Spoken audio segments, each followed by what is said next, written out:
D'abord, nous voulons nous réjouir de l'unité obtenue de la famille de Didier Arafat, qui, de concert, travaille pour la réussite des cérémonies. Ici, à cette réunion, la famille paternelle et la famille maternelle sont ici rassemblées, du moins représentées par des oncles et des tantes. Et nous voulons féliciter les deux familles pour cette unité que nous avons réussi à obtenir avec les uns et les autres. À l'issue donc de cette réunion, nous annonçons les informations suivantes. Les obsèques de l'artiste Didier Arafat auront lieu le 30 et le 31 août 2019. Le lieu, avec l'accord du président de la République, le président Alassane Ouattara, bien que le stade soit en travaux, le chef de l'État a décidé de mettre à disposition le stade Félix Houphouët-Boigny, à raison de la contribution importante de l'artiste Didier Arafat au rayonnement de la culture de Côte d'Ivoire et à tout ce qu'il représente pour la jeunesse ivoirienne. Donc, les obsèques ont lieu le 30 et le 31.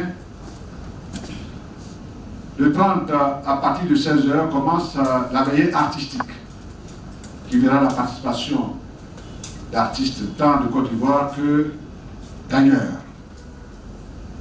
Donc, de 16 h à l'aube, nous aurons la veillée artistique. Et le samedi 31 août à 8 h aura lieu la levée de corps, suivi de l'enterrement au cimetière de Wiliashvili.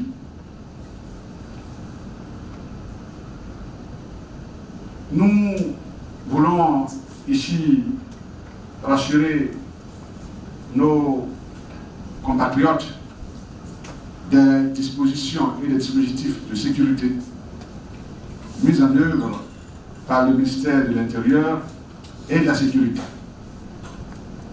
Le préfet de région d'Abidjan travaille déjà à déployer des éléments pour assurer la sécurité des Ivoiriens. À l'occasion, nous appellerons nos concitoyens à la discipline et au respect des consignes qui seront données par les forces de sécurité. La réunion a également évoqué la question des annonces fantaisistes sur les réseaux sociaux de dons. La commission, le comité et les parents et le ministère tiennent à préciser plusieurs de ces supposés donateurs qui ne se reconnaissent pas dans ces déclarations. Nous considérons que ces déclarations sont de nature à s'aimer la zizanie, la discorde entre les membres du comité et aussi entre les membres de la famille. C'est pour cela que le comité d'organisation a pris la précaution pour mettre en place une commission juridique de dons composée d'un avocat, d'un notaire, d'un huissier, d'un financier. Les dons seront rendus publics, les dons seront faits de façon transparente et le comité vous communiquera des informations et des contacts sur lesquels vous pourrez de façon tout à fait transparente faire vos dons. Nous avons également parlé malheureusement de cette tendance à publier des images du défunt sur les réseaux sociaux. La famille, le comité d'organisation du ministère déplore ces pratiques qui ne n'ont pas leurs auteurs et entend engager des actions judiciaires contre les auteurs de ces actes que nous invitons à cesser ce type de publication. Les artistes, la famille, ont formulé la demande de nommer la place et la rue où l'accident s'est produit du nom de Didier Arafat. Cette demande sera traduite, transmise au chef de l'État, qui seul a pouvoir à donner une réponse à cette demande. Nous avons également suggéré au comité et à la famille le projet de la création d'un musée Didier Arafat.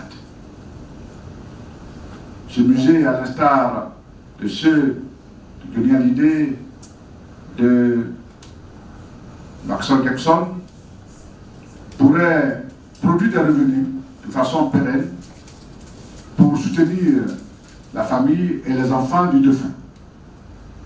Au-delà de l'événementiel, des dons qui pourront être faits de façon ponctuelle, un musée dans lequel nous pourrons visiter les œuvres de l'artiste, ses biens, la moto accidentée et d'autres véhicules pourront de façon durable assurer un confort et l'avenir de la famille.